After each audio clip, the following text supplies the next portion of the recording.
हाँ तो भाई और उनकी बहनों, अब हम आ गए हैं DSA पर मैथ्स के बाद। हाँ तो पहला जो टॉपिक आज हम कवर करेंगे वो है डिजकस्त्रा एल्गोरिदम। डिजकस्त्रा एल्गोरिदम होती क्या है? बेसिकली ये एक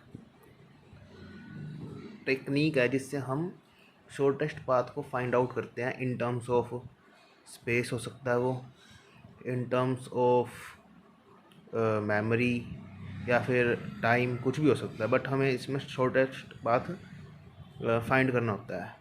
तो जैसे इसने कहा है कि Dijkstra algo works on the basis that any sub path B D of the shortest path A D between vertices A D is also the, मतलब जो सब पाथ बी डी है, सब पाथ क्या होता है? जो एक पाथ के अंदर छोटा सा पाथ हो। जैसे अब आप अपने घर से पाइट जा रहे हैं तो पाइट और समालखा आपके घर से और पाइट के बीच में सब पाथ क्रिएट होएगा।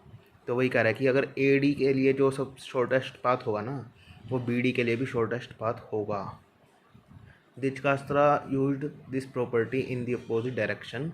We over estimate the distance of each vertex from starting vertex, then we visit each node and its neighbour to find the shortest. हम पहले क्या मान के चलते थे कि हम एस्टिमेट कर लेते थे कि एक नोड से दूसरे नोड की जो दूरी है वो लॉन्गेस्ट पाथ होगी, बट डिजकस्त्रा क्या कहता है कि मैं तुम्हें शॉर्टेस्ट दूंगा, ना कि लॉन्गेस्ट।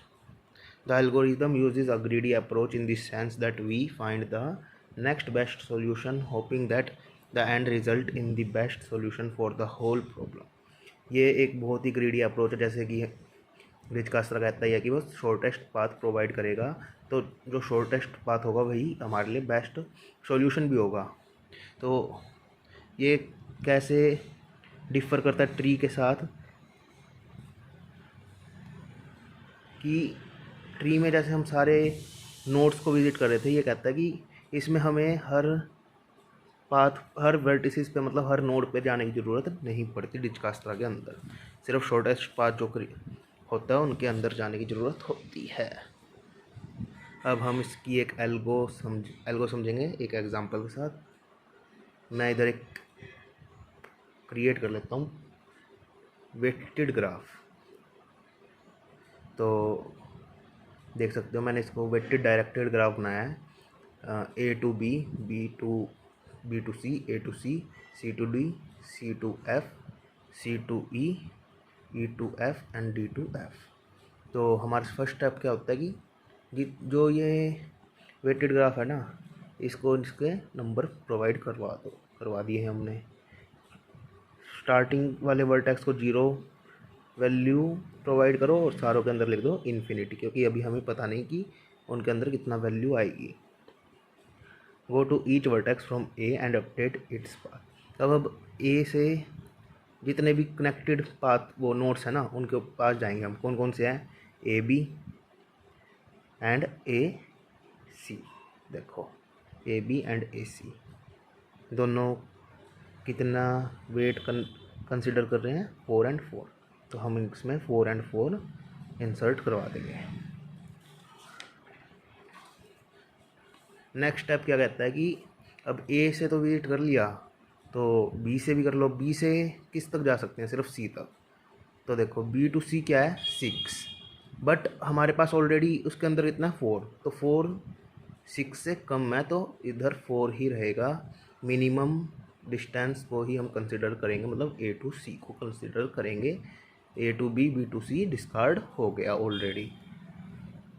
अब वो कहता है if the path length of the adjacent is lesser than, हाँ कि भाई अगर वैल्यू पहले से ही छोटी है तो उसको चेंज मत करो। Go to each vertex from C and update is.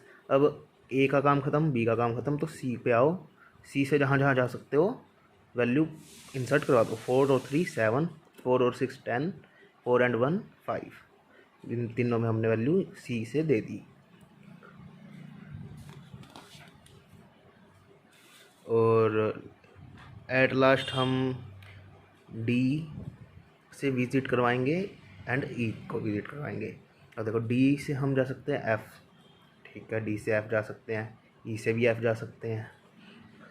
अब दोनों में देखो ई डी से एफ़ जाने पे लग रहे हैं 9, E2F जाने पे लग रहे हैं 8, तो मैं 8 को कंसिडर करूँगा। तो अब हम बिल्कुल हमारे सारे नोड विजिट हो चुके हैं प्रीवियस स्टेप्स में। अब हम इसको क्या कहेंगे कि हमारे पास राइट मोस्ट वैल्यू आ गई है शॉर्टेस्ट पाथ की, और वो किससे क्रिएट हुई है, A to C, C to E and E to F, जिसकी वैल्यू है 8। ये थी आपकी डिजकास्त्रा। इसके एल्गोरिदम की कॉम्प्लेक्सिटी कितनी होती है, टाइम कॉम्प्लेक्सिटी होती है O(E)log(v). मतलब वर्टिसेस, E मतलब एजेस। स्पेस कॉम्प्लेक्सिटी होती है OV। एल्गोरिदम कहाँ यूज़ होता है, ये गूगल मैप्स में, या फिर टेलीफोन नेटवर्क में, या फिर वही हमें शॉर्टेस्ट पाथ फाइंड आउट करना हो तब यूज़ होता है।